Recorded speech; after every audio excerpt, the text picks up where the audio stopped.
नमस्कार दोस्तों, मैं डॉक्टर रविशंकर गौड़ अपने चैनल होम्योपैथिक उपचार में आपका हार्दिक स्वागत करता हूं।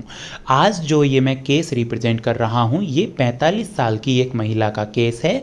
और इस केस के बारे में बताने से पहले मैं आपको ये बताऊंगा कि अगर आप इस केस को ध्यान से सुनेंगे तो आपको ये पता चलेगा कि लेकिसिस की जो पेशेंट है, लेकिसिस का जो पेशेंट है वो कितना ज़्यादा उसके दिमाग में इंजरी चलती रहती है। उसको लगातार ये लगा रहता है कि I am injured by surroundings, मेरी सराउंडिंग्स जो है वो मुझे तकलीफ़ दे रही है, ये उसको लगा रहता है। तो आते हैं केस पर।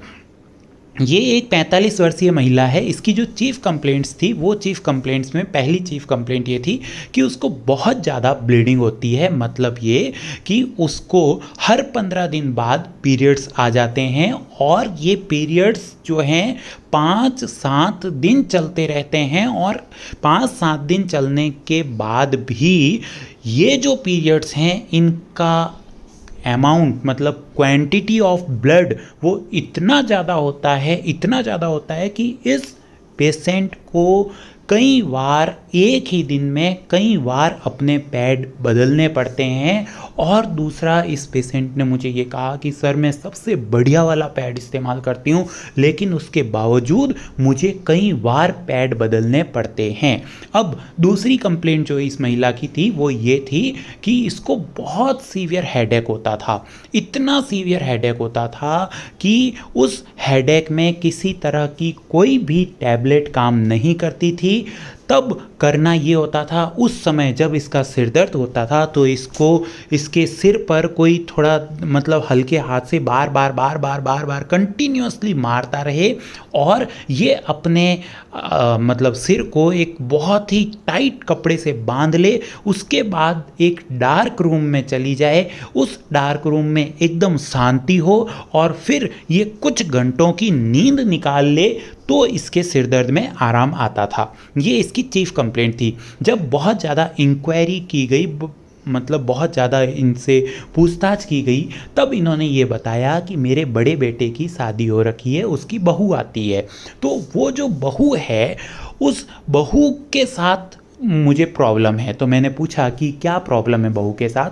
तो उन्होंने ये कहा कि आज तक जो मेरा घर चलता था वो मेरे हिसाब से चलता था, और अब जो वो बहू आई है वो बहू अपने हिसाब से कामकाज करना चाहती है। वो बहू ये चाहती है कि मैं घर में, मैं रसोई में मैं खाना बनाऊंगी, मम्मी जी आप अब रेस्ट करो। तो इसने ये फील किया कि मेरे घर की रसोई से मुझे निकालने वाली ये बहू होती कौन है। और उसके बाद उस लेडी के ये वर्डिंग्स थे कि उस लेडी की एक हिस्ट्री थी कि उसके हार्ट के जो वाल्व खराब हो गया था तो उसका ऑपरेशन करवाया गया। तब उस लेडी ने लिटरली ये कहा कि मेरे हार्ट के जो वाल्व खराब हुए हैं वो उस लड़की के कारण हुए हैं। मतलब जो इसके बड़े बेटे की बहू है उसकी वजह से इसको ये हार्ट की प्रॉब्लम हुई है। और उसने यहाँ तक कहा कि ये बात सिर्फ मैं आपको नहीं बता रही हूँ, ये मैं सबको कहती हूँ कि अगर मेरे हार्ट की प्रॉब्लम की कोई वजह है तो ये लड़की है। इस लड़की के कारण मेरे हार्ट में इतनी तकलीफ हुई और मैं मरते मरते बची हूँ। तो मैंने ये जो इंटेंसिटी थी उसकी इन चीज़ों को बताने की कि वो जिम्मेदार है मेरे हार्ट की प्रॉब्लम के लिए, सोचिए कितनी बड़ी बात है। कोई इंसान अपनी प्रॉब्लम के लिए स्पष्ट रूप से किसी दूसरे इंसान को जिम्मेदार ठहरा रहा है। इसी को कहते हैं delusion, injured being by surrounding. इतना ज़्यादा लेकिसिस के पेशेंट में ये चीज़ होती है। दूसरी बात, जब मैंने उनसे पूछा कि जैसे अगर ये सब होता है तो फिर आपके रिएक्शंस क्या होते हैं, आप क्या करते हो, क्या मन में क्या आता है, तो उसने मुझे ये कहा कि सर मन में तो ये आता है कि इसको घर से बाहर निकाल दूं, मैं इसको साफ साफ कह दूं कि तू निकल जा मेरे घर से, नहीं रहना मेरे साथ। लेकिन मेरा बेटा, बस मैं मेरे बेटे के बारे में सोचती हूँ, वो अभी इतना स्टैंड नहीं हुआ है कि वो अपना अलग घर बना सके, वो वहाँ पर नहीं गुजारा कर पाएगा, बस इसलिए बर्दाश्त कर रही हूँ डॉक्टर साहब इसको, वरना मैं इसको बिल्कुल बर्दाश्त ना करूँ। इसको कहते हैं किल डिज़ायर टू बी किल। अब इसके बाद में फिर जब मैंने पूछा कि ठीक है आप इनको बर्दाश्त कर रही हो, लेकिन मुझे एक चीज़ ये बताओ, ये पीरियड्स और ये सिर दर्द का कोई रिलेशन है क्या आपस में? तो उसने कहा हाँ सर एक चीज़ है। मैंने कहा बताओ? कहा कि सर जैसे अगर मान लो ये मेरे पीरियड्स कभी बाई चांस कभी मिस हो गए तो मेरा जो है हेडेक बहुत ज़्यादा होगा।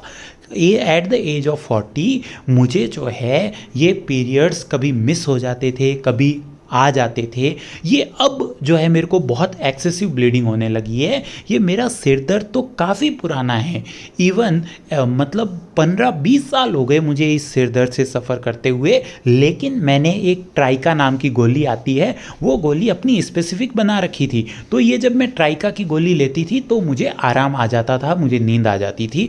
लेकिन अब ये इतना बढ़ गया है, इतना बढ़ गया है कि ट्राइका भी मेरे काम नहीं करती। तो मैंने कहा कि ये ट्राइका, कहा कि सर ये कि एलोपैथी की टैबलेट आती थी तो ये मैं लेती थी तो मुझे नींद आ जाती थी और उसके बाद मेरा सिर दर्द आराम हो जाता था।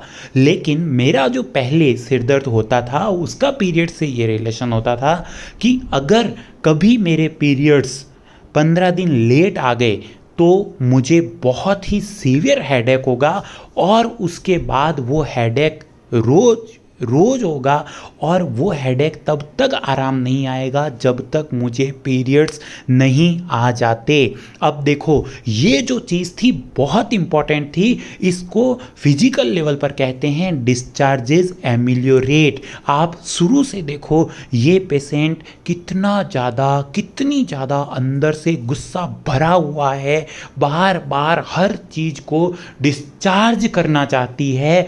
ठीक इसी तरह से जब मेंस्ट्रुअल डिस्चार्ज रुक जाता है तो इस इंसान के अंदर जो ब्लड का सर्कुलेशन है उस सर्कुलेशन में एक बहुत ही भयावह टर्मोइल आ जाता है और ये टर्मोइल जो है उसको हेडेक क्रिएट करता है। तो ये सारे सिम्टम्स के आधार पर मैंने इस पेशेंट को लैकिसिस 200 दिया। ये पेशेंट मेरे पास कम से कम 2 साल चली। हालांकि लैकिसिस देने के बाद में इनके सर दर्द की इंटेंसिटी में काफ़ी फ़र्क हो गया, लेकिन इनको दूसरी और भी बहुत सारी प्रॉब्लम्स थी, जैसे जो है इनको कभी कभी सांस नहीं आता था, रेस्पिरेटरी डिस्ट्रेस हो जाता था, अचानक से जैसे सो रहे हैं एकदम से नींद में से उठेंगे और अरे मरूं, मतलब इस तरह से इतना एकदम ब्रेथलेसनेस, रेस्टलेसनेस।